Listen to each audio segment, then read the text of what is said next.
మా హయాంలో గొప్పగా నేను చెప్తా ఉన్నా, దేవుడి దయతో ప్రజల ఆశీర్వాదాలతో 5 ఏళ్ల కాలంలో 2 ఏళ్ళు కోవిడ్ ఉన్నా కూడా కేవలం మాకు 3 సంవత్సరాలు మాత్రమే మా చేతుల్లో ఉన్నది టైం. అయినా కూడా గొప్ప గొప్ప రిఫార్మ్స్ తేగలిగాం.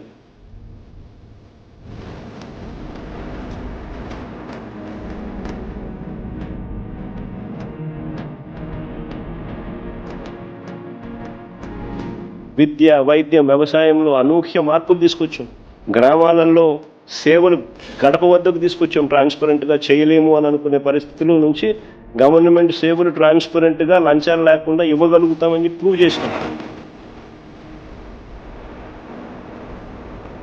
మేము చేసిన ఉమెన్ ఎంపవర్మెంట్ అయితేనేమి, మేము చేసిన రిఫార్మ్స్ అయితేనేమి,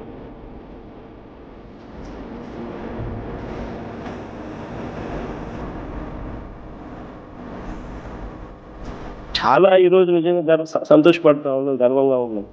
3 ఏళ్లలో ఎవడు చేయలేని గొప్ప కార్యక్రమాలు కూడా దేవుడి దయ వల్ల చేయగలిగాను.